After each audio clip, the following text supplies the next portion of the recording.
കോഴിക്കോട് വൃക്ക രോഗികളുടെ സമരത്തിൽ ഇടപെട്ട് മനുഷ്യാവകാശ കമ്മീഷൻ മരുന്ന് ക്ഷാമത്തെ തുടർന്ന് വൃക്ക രോഗികൾ തെരുവിലിറങ്ങിയ സാഹചര്യം പരിശോധിക്കണമെന്ന് കമ്മീഷൻ നിർദ്ദേശിച്ചു. ഒരാഴ്ചയ്ക്കുള്ളിൽ റിപ്പോർട്ട് നൽകാൻ മെഡിക്കൽ സർവീസസ് കോർപ്പറേഷൻ മാനേജിംഗ് ഡയറക്ടർക്ക് നിർദ്ദേശവും നൽകി. 24 ഇംപാക്ട് മിഥില ബാലൻ നൽകും കോഴിക്കോട് എന്നതിന്റെ കൂടുതൽ വിവരങ്ങൾ. മിഥില, 24 പുറത്തു കൊണ്ടുവന്നൊരു വാർത്തയിലാണ് ഇപ്പോൾ ഒരു ഇടപെടൽ ഉണ്ടായിരിക്കുന്നത്. നേരത്തെ തന്നെ ഈ മരുന്നുക്ഷാമം അത് വലിയ പ്രശ്നം ഉണ്ടാക്കിയിരുന്നു, പ്രത്യേകിച്ചും ഈ വൃക്ക രോഗികൾക്കിടയിൽ. അതിലിപ്പോൾ മനുഷ്യാവകാശ കമ്മീഷൻ ഇടപെടുന്നു. എന്ത് നിർദ്ദേശമാണ് കമ്മീഷൻ നൽകിയിരിക്കുന്നത് മിഥില?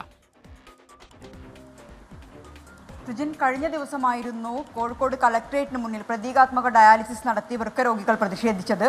ഈ ഒരു സംഭവം ഒപ്പം തന്നെ അന്ന് തന്നെ കോഴിക്കോട് മെഡിക്കൽ കോളേജിൽ ഡയാലിസിസിനെത്തിയ രോഗികൾക്ക് മരുന്ന് ലഭിച്ചിട്ടുണ്ടായിരുന്നില്ല. ഈ രണ്ട് വിഷയം ഒരുമിച്ചായിരുന്നു നമ്മൾ വാർത്ത നൽകിയിരുന്നത്. ഈ വാർത്തയിലാണ് മനുഷ്യാവകാശ കമ്മീഷൻ ഇടപെട്ടിരിക്കുന്നത്. ഏത് സാഹചര്യത്തിലാണ് ഇവർ ഇത്തരത്തിൽ പ്രതീകാത്മകമായി ഡയാലിസിസ് നടത്തിയതെന്ന് അന്വേഷിക്കണമെന്നാണ് മനുഷ്യാവകാശ കമ്മീഷൻ നിർദ്ദേശിച്ചിട്ടുള്ളത്. മെഡിക്കൽ സർവീസസ് കോർപ്പറേഷൻ മാനേജിംഗ് ഡയറക്ടർക്കാണ് ഈ ഒരു നിർദ്ദേശം നൽകിയിട്ടുള്ളത്. ഒരാഴ്ചക്കകം ഇതുമായി ബന്ധപ്പെട്ട റിപ്പോർട്ട് സമർപ്പിക്കണം.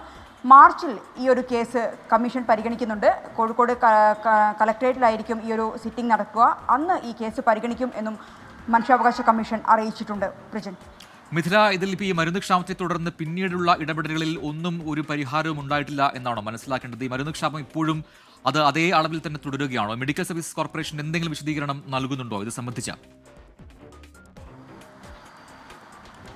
കോഴിക്കോട് മെഡിക്കൽ കോളേജിലെ മരുന്ന് ക്ഷാമത്തിന് ഇപ്പോഴും പരിഹാരമായിട്ടില്ല എന്നതാണ് വസ്തുത. ആ ഒരു വാർത്ത തന്നെയായിരുന്നു കഴിഞ്ഞ ദിവസം ഈ വൃക്ക രോഗികളുടെ പ്രശ്നവുമായി ബന്ധപ്പെട്ട് നമ്മൾ കൊടുത്തിട്ടുണ്ടായിരുന്നത്. മെഡിക്കൽ സർവീസസ് കോർപ്പറേഷൻ ഇതുമായി ബന്ധപ്പെട്ട ഒരു വിശദീകരണവും ഇതുവരെ നൽകിയിട്ടില്ല. അതുകൊണ്ട് തന്നെയാണ് ഏത് സാഹചര്യത്തിലാണ് ഇത്തരത്തിൽ വൃക്ക രോഗികൾ പ്രതീകാത്മക ഡയാലിസിസ് നടത്തുക എന്ന് പറഞ്ഞാൽ സാധാരണ രോഗികളെ പോലെയല്ല വൃക്ക രോഗികൾ. അവർക്ക് ഒന്ന് എഴുന്നേറ്റ് നടക്കാൻ പോലും വയ്യാത്ത രോഗികളാണ്. അത്തരത്തിലുള്ള രോഗികളാണ് ഈ കോഴിക്കോട് കളക്ടറേറ്റിന് മുന്നിലെത്തി ധർണയിരിക്കുകയും പ്രതീകാത്മകമായി ഡയാലിസിസ് നടത്തുകയും ഒക്കെ ചെയ്തത്. ആ ഒരു സാഹചര്യം എന്താണ് എന്ന് അന്വേഷിക്കണം. ഗൗരവമായി തന്നെയാണ് മനുഷ്യാവകാശ കമ്മീഷൻ ഈ മരുന്ന് വിഷയത്തിൽ ഇപ്പോൾ ഇടപെട്ടിട്ടുള്ളത്. 24 പുറത്തു കൊണ്ടുവന്ന വാർത്ത ഈ വൃക്ക രോഗികളുടെ ദുരിതം അത് കഴിഞ്ഞ ദിവസം വാർത്തയാക്കിയിരുന്നു. അതിലിപ്പോൾ മനുഷ്യാവകാശ കമ്മീഷൻ ഇടപെടുന്നു. മെഡിക്കൽ സർവീസ് കോർപ്പറേഷൻ എത്രയും പെട്ടെന്ന് റിപ്പോർട്ട് നൽകണമെന്ന നിർദ്ദേശമാണ് ഇപ്പോൾ കമ്മീഷൻ നൽകിയിരിക്കുന്നത്. മിഥില ബാലനാണ് കോഴിക്കോട് നിന്ന് വാർത്തയുടെ വിശദാംശങ്ങൾ പങ്കുവച്ചത്.